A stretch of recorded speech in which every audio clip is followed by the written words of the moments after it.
So today we're going to take a look at an arcade supergun.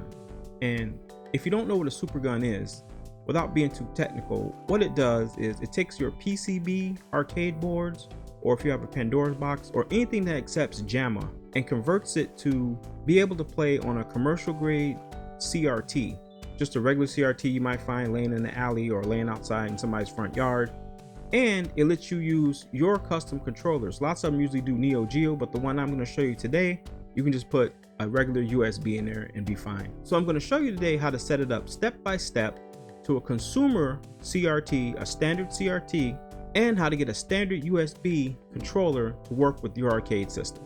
So before we start today's video, I just want to take this small window of time to say thank you so much for the subscriptions. Thank you so much for watching my channel. You could be anywhere in the world right now, but you're watching this video right here. So thank you very much. Right now, we're right over the 150 subscriber mark. And for me, that's huge. You know, I know that's a drop in the bucket to some people, but you know, I'm just awesome to be able to share my content with you guys. So one of the things I just want to address is, so sometimes I do have stuff that comes across my channel that might not be directly arcade related. It might be a review or my hot take on something. Let me know in the comments below, guys, and I promise I'm not going to get offended. We're grown men here and women. So just let me know if I should put that on another channel, or are you guys okay with it being here? Because I know it might not be something you want to watch, and I really don't want to waste your valuable time with something popping up, you know, that you're not interested in. However, at the same time, it is tough running two channels. I can barely run this one, so I really don't want to make another channel if I don't have to, but I will, you know, if that's what you guys think I should do, because I don't want to clutter the channel with stuff that you guys might not be interested in. You know, I mean, I like RPG games like that, and I like, you know, to give my hot takes and sometimes review a game that I like. So I don't mind putting it on another channel. I really don't want to, but I will. So just let me know, guys, in the comments what you guys think, because after all, this is Rude Tuna's Arcade. So thanks, guys, for your input, and let's get on with the video. I'm going to show you guys all the things we're going to be using today. We're not going to be using the PCB board. We're going to be using the Pandora's box because it was easy for me to access it. We have the Jamma connection for our supergun. We have our supergun here, and we'll take a closer look at that in a minute. And this is the controller I'm going to be using. It's just a basic bike stick. I got it set in PC mode. And we're going to hook everything up to this 27-inch Sony Trinitron. We're going to do both settings. We're going to do the composite cables, show you that picture, and then I'm going to show you the component cables. So let's take a look at the supergun. So this is the supergun right here, and right there it says USB supergun. Now you can get these in like tons of configurations. I bought this one because I got it maybe about 6-7 years ago, and what I liked about this one, so I'll show you the front. This is actually the front.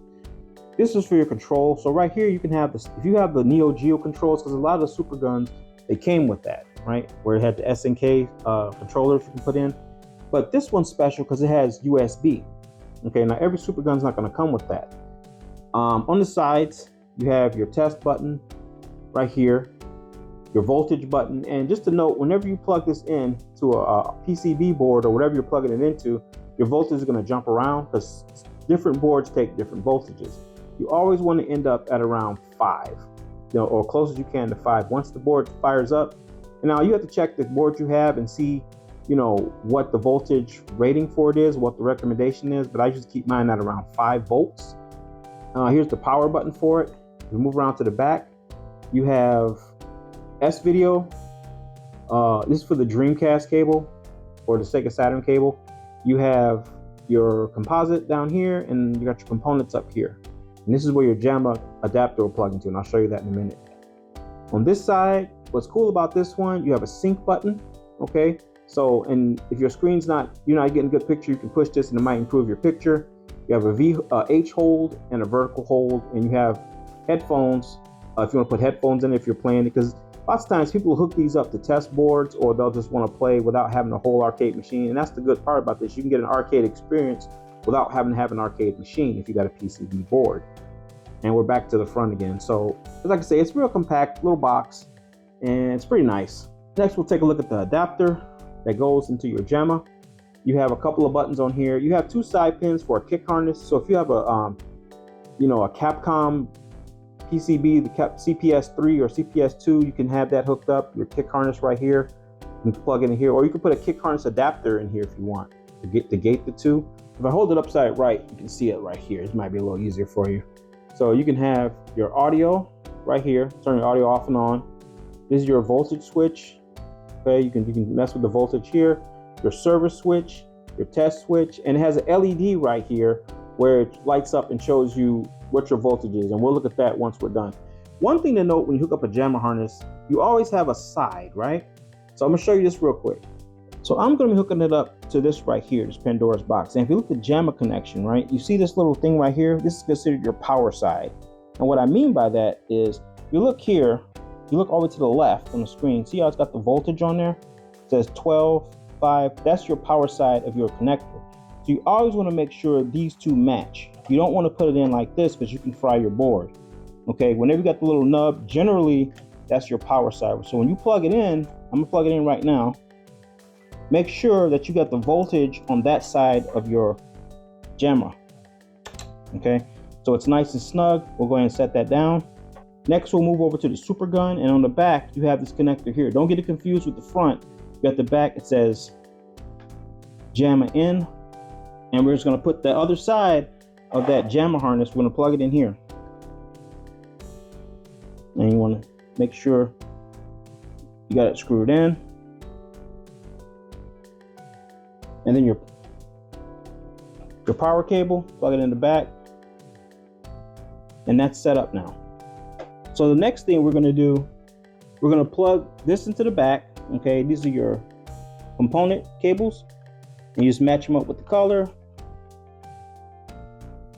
And initially we're gonna do the front right here. And you can do this with a older commercial grade TV, but if you use the component cables, they're gonna look a lot better than the composite. So we'll go ahead and fire this up. We got everything hooked up now. So, all right, so lastly, we'll plug in our controller. Okay, you wanna put it in the front. And if you have Neo Geo controllers, you can plug them in here. But we got a USB.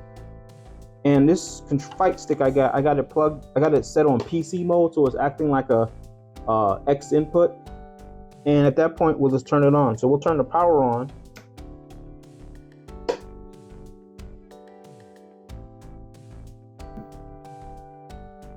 And we're good to go.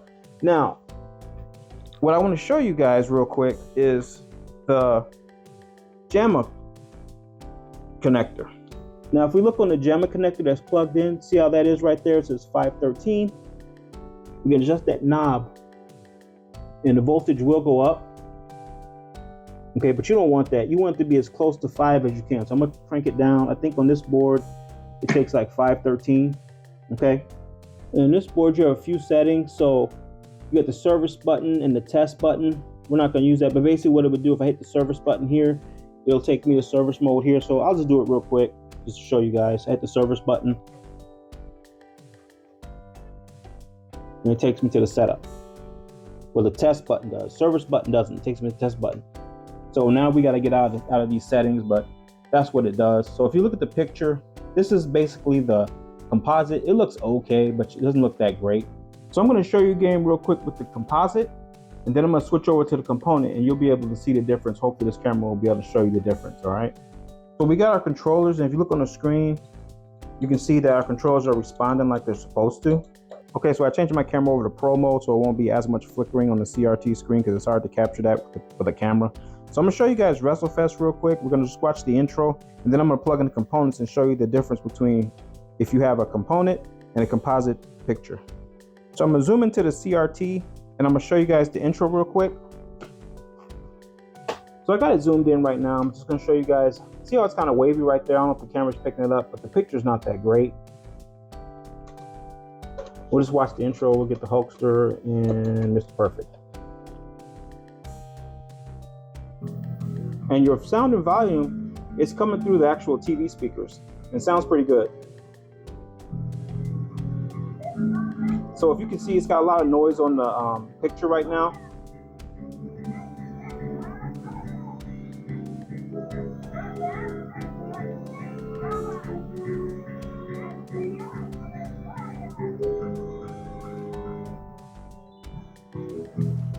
Okay, so that's it for that one. Now we're gonna take a look how it looks in component. All right, so now we got component hooked up, and I don't know if it shows, but a lot of that noise is gone. It's not flickering anymore. It's not like all wavy and stuff. Looks pretty good now. And you can do this with a regular, you know, if you got a component CRT, you can find these things dirt cheap, but now the picture's clear.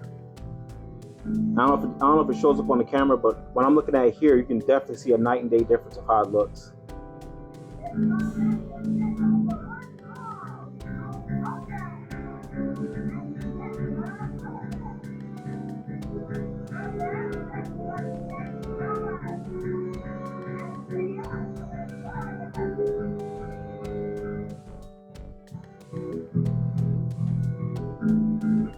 Okay, so that looks pretty good. So one thing I do want to show you guys with the Super Gun that this feature has is, and usually you'll have this on your arcade board, but see how the screen is right now? It's where it's supposed to be.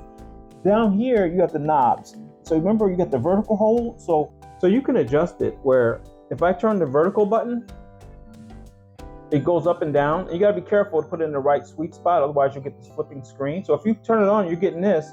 Just change the knobs and you can adjust it. Same thing with your horizontal. You can go left and right, you know.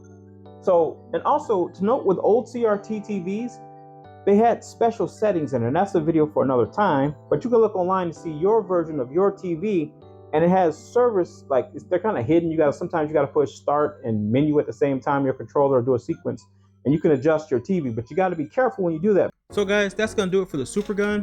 One of the things that's kind of cool is with this, you don't really need an actual CRT arcade monitor. You can actually, one school of thought I had was maybe even taking a 19-inch monitor with a component connection and maybe swapping that out with my monitor I got in my Pitfire that's not working the way it's supposed to until I can get a replacement, and then just running it on the Super Gun and getting that wired up as opposed to having to wait for a monitor. But that's just a thought. I might play with that idea later on.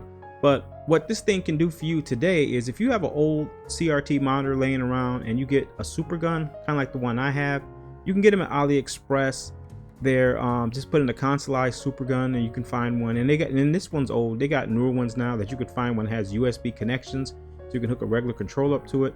It'll give you that monitor feel with your arcade games, because as we know, to find a monitor, hooking it up to a CRT is not that hard if you're using a traditional like old CRT PC monitor, but sometimes it can be tough trying to get a good picture and a connection to a commercial grade CRT, and that's what this thing does. So if you were thinking about building an arcade machine, this might be a good option for you, where it's a little more simplified than having to get the whole machine with the whole Jamma harness and the actual arcade running parts. This might be or if you just want to have it hooked up on a nightstand, have a nice TV, because that's acceptable as well. Have a nice joystick. It doesn't have to be in an arcade, so you can just have a nice desk, clean desk with a big CRT monitor and a joystick of your choosing, and run this setup and get a great experience from it. Just dim the lights a little bit and you're good to go. So a lot of people don't really mess with Super Gun so much anymore, but I just want to show you that another way to play your arcade game. So that's gonna do it, guys. Let me know in the comments below what you thought about the Super Gun.